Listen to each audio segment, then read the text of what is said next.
Good afternoon and welcome to my podcast, World of the Orient. My name is Dijana Markovic and I am professor of Arabic language and culture and an educator focused on the Arab world and its cultures. So my mission is to build the bridges between East and the West through the knowledge, through the love, language, understanding, and tradition.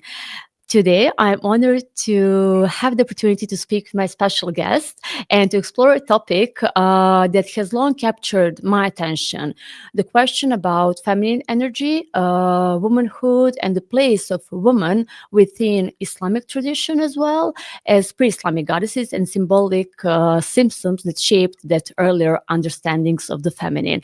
So, through this conversation, we will reflect on the transformation and enduring importance of honoring women, both in Islam and in the periods that precede it. So, welcome, Dr. Emran El-Badawi, to my podcast.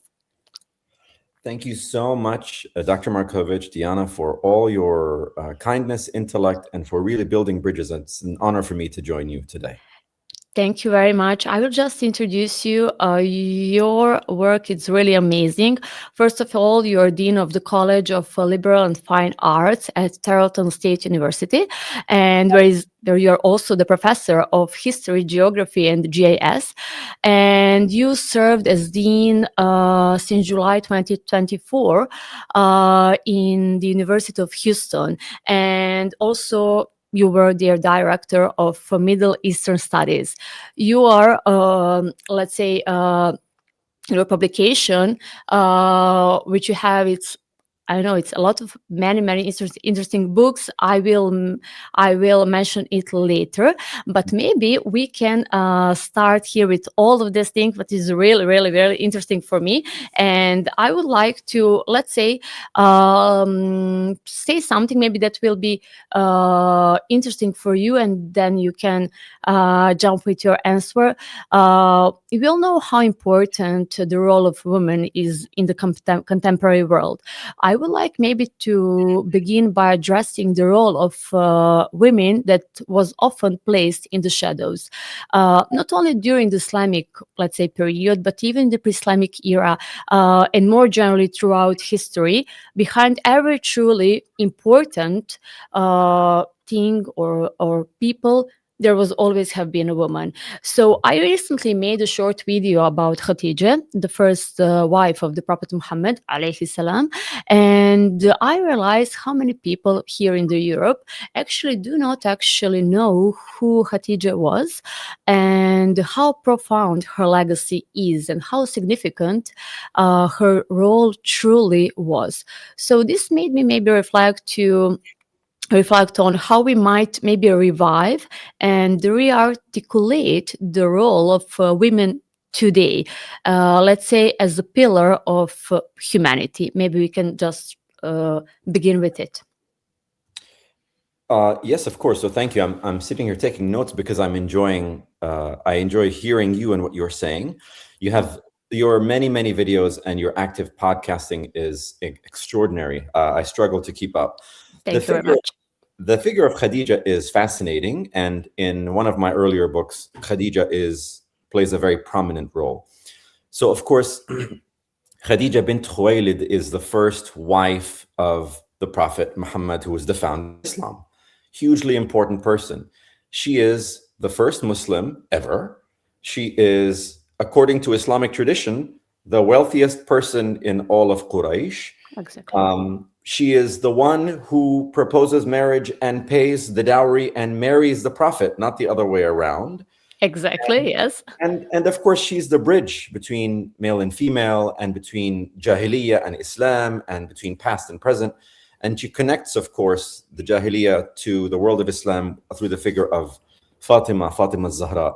Mm-hmm. It's an important figure. I argue in my research that the male authors, Ibn Ishaq and others, who gave us the seerah, the biography of the Prophet Muhammad, actually downplayed, they suppressed Khadijah, and they sort of extolled, Abu Talib and the male figures. So there is an actually anti-woman bias in there. But Khadija is extremely important, and I'm so glad that you're bringing her to light. Thank you very much. And you mentioned Jahiliyyah, and actually, when we mention Jahiliyyah, especially here in Europe, that period of Jahiliyyah, the time before the Islam, it often seems that is described as an era of ignorance. That's my opinion, let's say, and they ignore everything what's happened before Islam. I mean, in Jahiliyyah. So I believe, however, that there was far more happening in that period that we can ever imagine, and that era strongly shaped everything that followed. So maybe I would like to start to explain the role of the women during that period. I mean, period before the Islam, and to say what kind of goddesses then existed, and maybe because I think many people are not aware that before the Islam in ancient Arabia were happened something, were anything. So can we just start with maybe that what's happened there, what kind of goddesses and gods existed during that period? Yes, of course. So the period that we call the Jahiliyyah today, this term, of course, comes from the Quran, refers to, pardon me, it refers to, of course, certain practices with respect to either old forms of religion or violence, warfare that are outdated and problematic. And of course, in later Islamic tradition, Jahiliyyah starts to mean ignorance. Just, before Islam, there was nothing. There was just, savages. Now, of course, this is not true. This is not true historically. Historically, yes, Arabia, which is a collection of different empires, kingdoms, communities, tribes that existed for thousands of years before even there was Islam, the Quran even appeared itself. You're talking about potentially kingdoms that go to maybe 1,000 before the Common Era, and then with the Assyrians and the Babylonians, they helped develop this civilization. There are so many deities, and I enumerate them, of course, in my recent book on a female divinity in the Quran. It's in there. I look at the different Trinitarian deities. So a lot of the gods show up in threes, sometimes in twos. But the most famous goddesses in all of Arabia, worshipped everywhere, are Allat, Manat, and Al-Uzza, who, of course, are mentioned once by name in the Quran, which is very, very special, right? In Surah 53, Surah An-Najm. To try and make a long story short, these three goddesses are so important for different reasons. They become more important throughout Arabian history through the Nabatean kingdom. So Al-Arab al-Anbat in Jordan, North Arabia area, especially 300-400 BC till about 106 when the Romans take over Arabia, and then they become the most important force. So because of that, these three goddesses spread all over Arabia, I would say, I argue, as a package, three together. This is really important for later on. Another thing is some scholars argue that there's a connection between what we call the daughters of El or daughters of Il. Later on in the Quran, you say Banatullah or Banat. Banat, that God has daughters, is also ancient and has a history. And then finally, I would say that the figure of Allat is probably connected to Venus, the planet Venus. And Al-Uzza connected to the fertility cult, symbolized typically in the trees or nature, things of that nature. And then finally, Manat is distinct from the first two, totally separate. She is sometimes connected to the moon, but she is the goddess of fate, destiny, just death. So you get the three: the birth, life, and death. That's something I argue in the book. Wow, amazing. So Alat, Al-Manat, Al-Uzza were like pre-Islamic goddesses. And can you tell me what roles did they play in religious and social life of that time? Yes, of course. So there are we have to look at the evidence, of course, is a little bit all over the place. So we have evidence from rock inscriptions, Arabian inscriptions, that have these names, Allat, Manat, and Uzza, in different ways. And then we have sources that come afterwards written by men, typically Christian men in Greek or in Syriac, or Muslim men written in Arabic. And what we can learn from all these things is that these cults, especially with Allat and Al-Uzza, were very, very important in daily life, especially for women. They were connected to Venus, and they were connected to the fertility cult on Earth. You have actually a glimpse of this in the Quran, in Surah Ar-Rahman, very famous surah, Surah 55. It says, "An-najm wash-shajaru yasjudan," that the star and the trees prostrate, worship God. This is the Quran's correction to the Jahili theology, saying that Venus, and so basically Allat and Al-Uzza, they actually bow in prostration. They are actually subject to Allah, not the other way around. So there are a couple of other things. So the Arabs, of course, are known for stargazing, even just looking at the Quran. It's a very, very important source. The Quran is a very important source. It's the first book in Arabic, and it's the first authentic document that tells us about Arabia. So it tells us that stargazing is important, going outside, and you have, of course, nomads. You have the tribes that are doing trade, going up and down between رحلة الشتاء والصيف, north and south, going between Bilad al-Sham and Yemen. That looking at the stars, it told them where to go, but it also gave them a sense of meaning and purpose, and they worshipped the stars or they venerated them. That's part of the daily life, and maybe that applied to everyone. And the most exciting really thing is Al-Uzza, I argue, is connected to the cult of Ashura, and before that Ishtar, and before that Inanna, the goddesses of the Canaanites, the Babylonians, the Assyrians, and of course the Sumerians. And the daily life of women included work. They worked, and one of many things that they did was they baked bread, and they baked round bread, round baladi, whatever bread they have when you go to the Arab world. I know, Dr. Markovic, you see it. It's Yes. Eating this round bread is connected to the veneration of the goddess, especially for women. And that is, Al-Uzza is connected to that ancient Arabian veneration of the female goddess through the bread cakes, the bread and the cakes that they would give. So, and then the final thing I'd say about, especially with Manat, there is no cult or daily life for Manat. Manat was viewed as the sort of deadening force. It just the force of time that comes, and then one day you're just dead.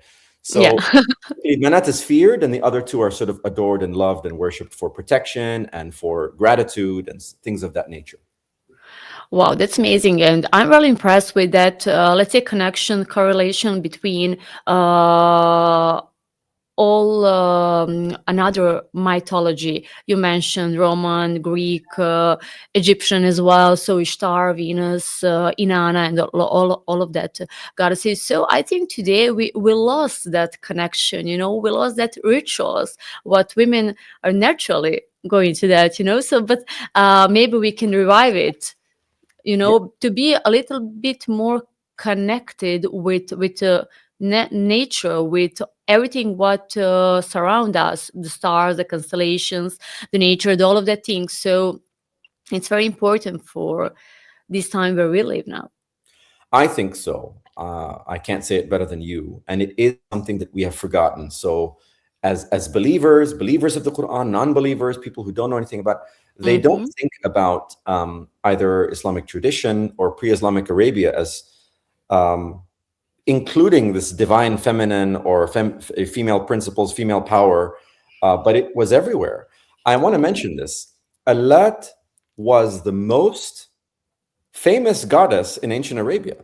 The evidence we have in the inscriptions is she is the one who was mentioned the most, male or female. And before that, in Sumeria and in Babylonia, the most famous goddess was Inanna or Ishtar. Yes. So this is fascinating because it tells us that before you have the monotheistic religion, especially before Christianity and Islam, the most famous deities where people asked for help or they showed thanks was the Mhm. female deity. And then one day the male deity shows up, the male god shows up, and khalas, all over. Right? So, yeah, we So need to read yeah, the same.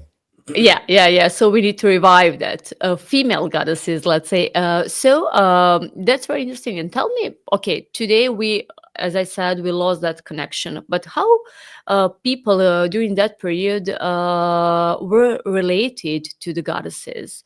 Do they have maybe some kind of rituals, or some kind of habits, or I don't know, something? Yeah. Mhm. So this is the quick answer is yes, yes, but we don't have the evidence for it, right? Okay. Hmm. The reason we don't have the evidence for it is because the men who showed up, who conquered the world, made sure to destroy all the evidence. And we know this because if you read, for example, in the Hebrew Bible, right? I mean, it is very proud of destroying the cult of Asherah and the Asherah pole and the Asherah trees and the Asherah idols. And of course, within Islam, I mean, the Quran is very, very strict with its monotheism, and it removes the feminine completely. So anyway, what do we know? As I mentioned, there's the veneration of the bread cakes. There is a group that there's a Christian theologian. His name is Jerome. In the early before Islam, he mentions the coloridians. Coloridians refers to basically just again the bread cakes. These are Hmm. women who worshipped in Arabia, probably around the Jordan area, and in Scythia, closer to Serbia, Bosnia area, closer to Okay. you. And we're connected that way Great, you're connected. Yeah, for sure. because the women used to bake the bread cakes, and so other than that, I would say it's connected to. We have, of course, the cultic sites in Arabia. According to Islamic tradition, the worship of Al-Uzza in the 6th and 7th century was top, if not, one of the top deities in all of Arabia. And Hmm. she was worshipped in different ways. So in Mecca, Hijaz area, there was a site called Nakhla. Nakhla, as you know, right? Yeah. Arabic just means Oh, palm tree. So it's a palm grove. It's a wadi, right? And then, so Al-Uzza is worshipped there. Probably, we don't know it. I mean, how did women, sort of venerate, or how were they venerated and venerated nature in the palm grove? We don't know. There's a mhm, different cult in Al-Hira in modern mhm. day Iraq, right, Mesopotamia, which is the worship of Al-Uzza in the form of a golden statue. Wow. And this was actually done by the king who was a famous pagan king. This is the Manadhir, or I don't want to get his name. Is it Al-Mundhir ibn Nu'man or Nu'man ibn Mundhir? I forget their names. Okay. But he was a very powerful king. He conquered all of Arabia. He was he was known for worshiping Al-Uzza and sacrificing his enemies to Al-Uzza. This is Wow. a very different way. I argue in the book this has nothing to do with feminine worship or divine feminine. It has to do with just men conquering the world, being extremely violent. But he did co-opt the figure of Al-Uzza became a very violent goddess of war in that sense. Mhm. We have very, very different practices by men, by women. I would argue that in the case of men, it's a little bit more physical and more, tied to conquest. In the case of women, it's tied to fertility, it's tied to nature, and it's Mhm. tied to, I would say, also baking bread. But we don't really have more information than that. Okay, and you mentioned that these goddesses were mentioned in the Quran as well. So, how does the Quran speak about Manat, Alat, Wal Uzza? Yeah, of course. So the Quran is an extremely important document in world history. Mhm. The majority of its communication directly with people, when it says, Ya ayyuha alladhina amanu, Ya ahl al-kitab, oh you who believe, oh you people of the book, oh, it's talking directly to the audience. It's talking to people who are worshiping already one God, Christians, Mhm. Jews, maybe Sabaeans. It never addresses directly the people who worship idols. Ya ahl hubal, ya ahl allat. It never does that. Mhm. But twice in the Quran, it addresses the names of these ancient deities. Once, one group, it says, of course, this is Surah 53, Surah An-Najm, that is the star, again. Mm-hmm. Star, this is a surah that says, look up into the sky. And it says, of course, in Arabic, I may say, أَفَرَأَيْتُمُ اللَّاتَ وَالْعُزَّى وَمَنَاةَ الثَّالِثَةَ الْأُخْرَى أَلَكُمُ الذَّكَرُ وَلَهُ الْأُنثَى تِلْكَ إِذًا قِسْمَةٌ ضِيزَى. Okay? That have you not seen Allat and Al-Uzza and Manat, the third one? Does God have the females and you have the males? This is an unfair division. What we learn from this, one is that this is very, very important, and the Quran is, saying something about these named idols. It never does that for others. And then it is disputing the vitality, the truthfulness of these goddesses, not based on shirk, not based on idolatry or some sort of bad behavior, but based on gender. And it mentions dhakar and untha in the Quran so many times. There's another, I think, in Surah 37, As-Saffat, it says, أَمْ خَلَقْنَا الْمَلَائِكَةَ إِنَاثًا وَهُمْ شَاهِدُونَ. Or have we created the angels as female and you have seen it? The Quran is very, very upset with the fact that people are worshiping female divinities, angels, intermediaries, etc. On this basis of gender, the Quran disputes Allat, Manat, and Uzza, and then later on it disputes them also based on their names. There's so much I can say. I'm trying to make it short. Yeah. Anyway. I would like to learn a lot about all of these topics, but we'll save something for another episode. But tell me, you, as we mentioned, this Quran and everything about goddesses there, can we maybe say that the feminine principle, let's say, disappeared with the rise of Islam, or was it transformed into different concepts? How you can explain? Yeah. So I would say ideas never disappear. Ideas cannot be destroyed. They, of course, evolve with time. So whilst the worship of the goddesses Allat, Manat, and Uzza disappeared permanently in sort of in explicit form, they are no longer the cults in Nakhla and other places. The female principles, as you've described them, or female divinity, as I call it, still exists in bits and pieces.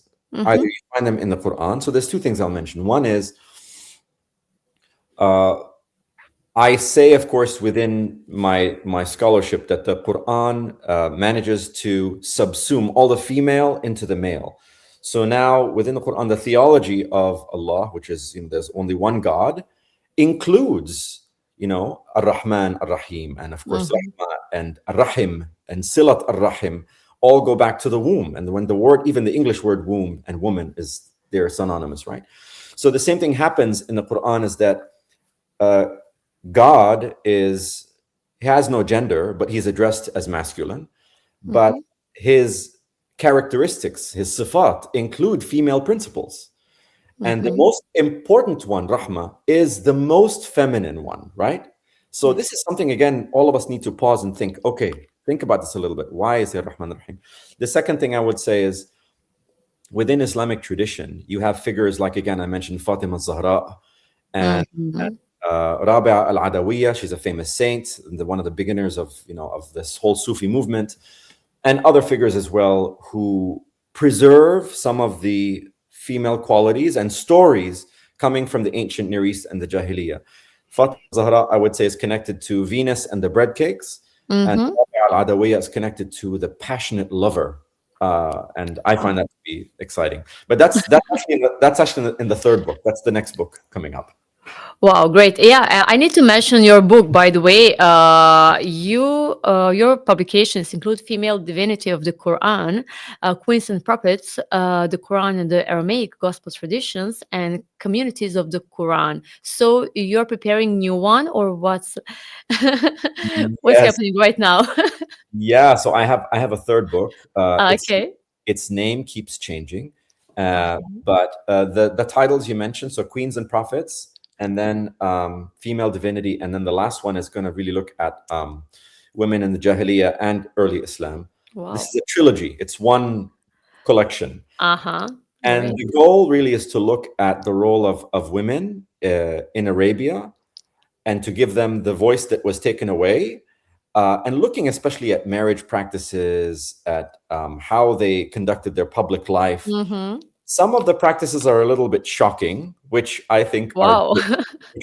good, but I'm still working on that book, and hopefully, I hope within the next year, maybe a little bit more, it'll come out. Wow, I can't wait. And I just want to uh, say you mentioned the Islam and everything what was happened after a pre-Islamic period. I my opinion also the arrival of Islam does not, let's say, silence the feminine energy. It gives it ethical depth and spiritual clarity. That's my opinion. Maybe I'm wrong, but I see that on that way. I mean, it's interesting. I think this is an interesting conversation. I would learn from you just as much. And I focus a lot on the Jahiliyyah and late antiquity. Mm-hmm. I agree with you. I agree that the women are the source of life. They're 50% of the population always. So they're Mm-hmm. not going anywhere, just like men are not going anywhere. So we find that manifested in even today, in Sufi circles, in feminist circles, modern, halaqat. The feminine plays a role where I go and I learn. I learn from others. How is it that the female energy is expressed within Islamic tradition? And it's fascinating. So there are things that, again, like I said, I'm a student. I'm not the teacher. Okay, okay. Okay, and can we say that the pre-Islamic religious heritage continue to shape later Arab culture, which you mentioned, especially Arabia and their social structures? So yes, I this question is so big, and the answer is Mm-hmm. bigger. Of course, does pre-Islamic religion shape Islamic religion? Absolutely. There Mm-hmm. is so much literature on this. It's impossible for me to even summarize. But I will pick one thing just to comment on, and that is the subject of Hajj. So Al-Hajj, of course, Mm-hmm. is the annual Islamic pilgrimage. Um, Everything comes together with Hajj. It is clearly it comes from the Jahiliyyah. It is not directly part of a monotheistic, a religion, but then it gets connected with Islam. How Mm-hmm. does that happen? It's a long story. It's very complicated. It's very fascinating. I have some good colleagues of mine around the world who are working on the Hajj subject, but that is a very good example of how uh, the pre-Islamic heritage continues into the Islamic tradition, especially when it comes to religion.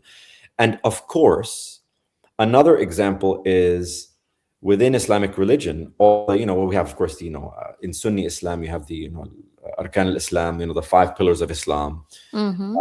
the really, really big ones. I mentioned Hajj, that's the last one, but even the other ones like Salah, Zakat, and Saum, the prayer, the giving of alms, charity, and then Saum, fasting in Ramadan. Mm-hmm. All of these things are connected to Judaism and Christianity.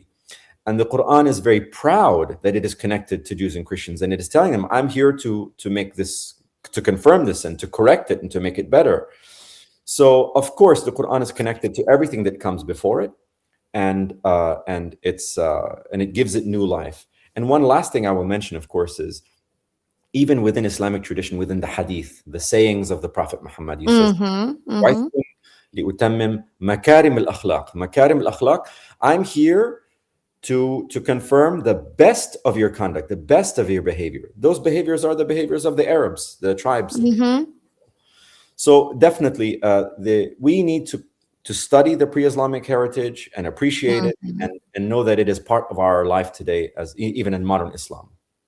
Yeah, exactly. Not just to revive it, but to, as you said, to respect it and to try to understand the importance of this period. And can you tell me why it's so important today to talk about these pre-Islamic goddesses and all of things what's happened during the pre-Islamic era, and maybe how we can understand today what's happening there and how we can be maybe more related to these sacred things. Okay, yes, another big question. And I think I will begin by answering, I will begin the answer by saying part of the answer came from you earlier when you talked about nature and you talked about, I think, respecting culture, things of those. That is absolutely important. So there's so much to say. I'll say as much as I can, and you can stop me. Yes, sure. I, No, I have a please. lot. One is, so I will say sort of for a Muslim audience, and one is for everyone else. So for the Muslim audience, I think it's important because, again, when we look at something like Hajj, Mhm. and the worship of the Kaaba is a cube, and that is one of the ways in which the Arabs worshipped all gods, Allah, Allah, etc. It's one of the ways they did it. But then we have good Kaabas and we have bad Kaabas, actually. So the good Kaaba is the one that we, of course, circumambulate in Mecca, in Al-Haram, Mecca, right? And then we have, of course, the what I argue in the book, Rami al-Jamarat in Al-Hajj, the stoning of the devil, right? We have three idols. I argue those are Allat, Manat, and Uzza, right? Mhm. I don't know anyone else who's argued this thing, but again, it gives us context. Okay, it's okay for me as a Muslim to do this. I worship, I go around the Kaaba, but then I'm also stoning the devil. What does it mean to stone the devil? Okay, but the devil was once a female goddess. Okay, well, what does that mean? Can I do this? Yes, I can, but how can I appreciate it differently today in a modern world where women are, working and educated and have podcasts and make money and all sorts of things like that? That's one very specific point. The more general point is we live in a world today which is very unbalanced and psychologically, I would say, maybe even unhealthy. Mhm. And I would say that why is it important to study pre-Islamic goddesses or, the female divine or the energy that women give into this world? It's to rebalance. We have lost, in my opinion, balance almost altogether. I live in the United States. I work as a professional. I would say my work-life balance is pretty bad, and that's a good case scenario. This is me. I'm Mhm. doing well, and the balance is very, very bad. For people who are not doing well, the balance is even worse. Exactly. So there are some cases I think that we need a little bit more healing in our physical Mhm. also, right? We need to heal. Well, we have all sorts of environmental problems, climate change, overfishing, et cetera, et cetera. And then we have systems of governance. I don't need to tell anyone. I mean, there's the war is a problem in our world. And if you ask me, we're educated people. None of these wars are necessary. They are being these are choices. Mhm. The choices made by men in power who are, in my opinion, are really just destroying the planet, destroying our world. Um, we also have a problem. A lot of this I put again within the United States, and unfortunately, a lot of the world copies the United States culturally. Mhm. There is a worship of billionaires, a worship of technology. There's and again a worship of a kind of military culture and violence in a way that is kind of has not happened before. This is tremendously destructive. I ascribe this to unhealthy masculine energy, unhealthy, male tendencies, abuse of power. Um, I have a couple of passages from the book, but you tell me, can I read them or no? Yes, please, please. Yeah, I would Okay. like. So these are from the Female Divinity book. Yes. I'll read two little sections. If our future hinges upon reimagining a world where humanity triumphs over cruelty, then why not center women?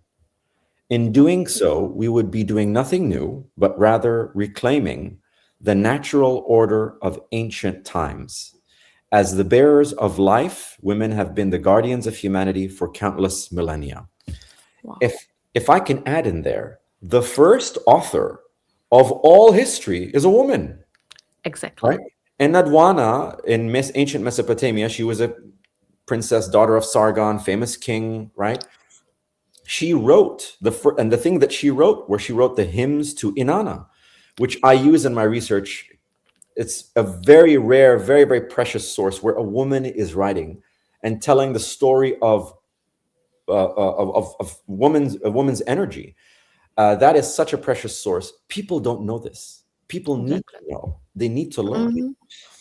I'll mention one last thing, also from the book. This is from the conclusion. If it is not too late, we need to imagine a kinder world and live humbly within its delicate, natural ecosystem. This is hardly a task for men, and precisely why exploring female divinity in the Quran and elsewhere is so urgent today. I have reached a point in my life where I don't think we as people can trust men everywhere. Women have to be in charge just like men are in charge. I'm not asking for, go from one, extreme to another. But again, I go back and I'll end by saying that we have lost our balance. We have Hmm. lost our sense, our psychological, mental, and physical, in some cases, physical health, and the health of our environment and our world. And I think that the more we explore the subject of female divinity and energy, it's something that can only rebalance and make our life healthier. Exactly, and I would like to say that when we speak about feminine energy, it's not something what is far away from the man. Feminine energy is also in every man.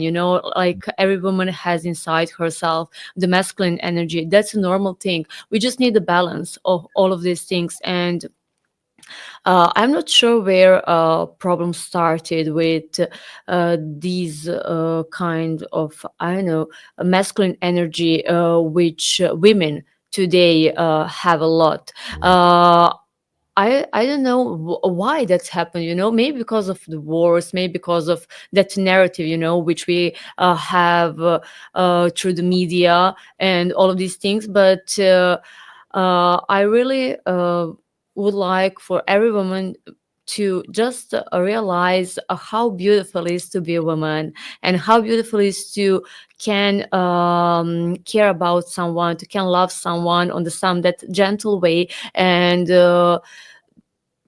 be the woman. It's, I think it's the best gift which we got. So just need to flow with that, and I don't know what's happened, so women just forgot it. That's such a good point you bring up, Diana, and you're absolutely right. And maybe again, in this case, you're the authority, you're the woman, and I sometimes I meet my women colleagues, and I welcome myself into the room, and I say, "Hello, I'm the problem." you know, can you help us? But then sometimes also women can be the problem. They can be in their own way. Hmm. I want to mention one thing. There are different kinds of feminism and feminist theologies, feminist ways of life, very, very different than each other. So there are, of course, Western brands of feminism and more indigenous kinds. There is actually a kind of feminism by Amin Awadud and others supported called Musawa.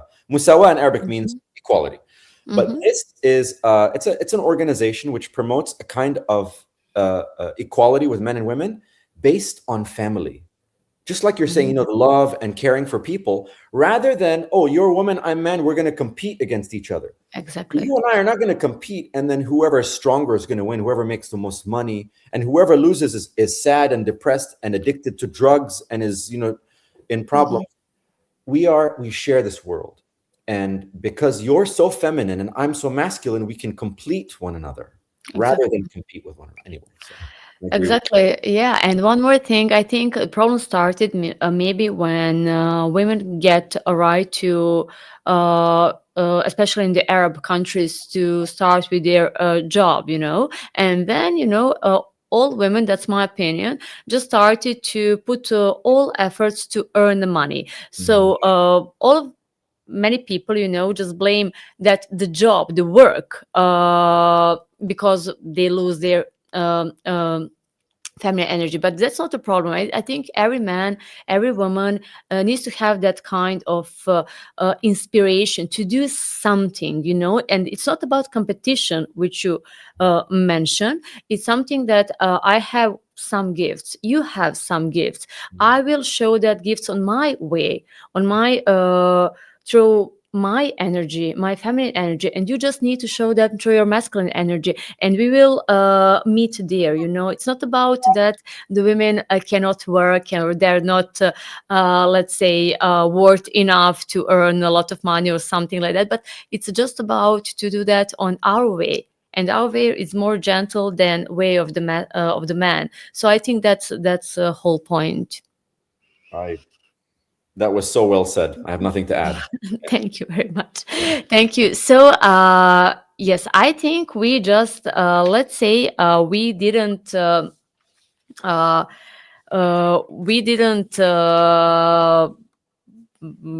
uh, finish with all of these topics. We maybe we'll just open some another things for the another time. And I would like, first of all, to thank you for your knowledge, for your time. And I think this topic it's very important, especially not just for Arab world, but for uh, all world where we live inside it. So thank you very much for your researchings, for your knowledge, for your time. And I would like to continue maybe next time with something very special to me, because I'm big lover of astrology, of the planets, of the constellations. I think in the Arab world, that's very important thing. Stars, and maybe these Bedouins also just follow these pre-Islamic people, and they just continue to follow the stars constellations. So I think today is also that's very something what is very important. So we can maybe speak next time about correlation between all of the antiques, universe, with these amazing topics and of pre-Islamic goddesses. So thank you very much, Dr. Emran, one more time. Uh, And yeah. my pleasure. Thank you so much. And I want to thank you also for being a source of, again, intellect, goodness, that bridge, as you mentioned, love between East and West. And it'll be my honor to come again. Thank you very much. And thank you very much, our viewers, for everything. And if you are interested in more details about our work, I will put below our contacts for collaboration. For more details, you just can search that on our Instagrams or LinkedIn profiles. So thank you very much, and see you soon.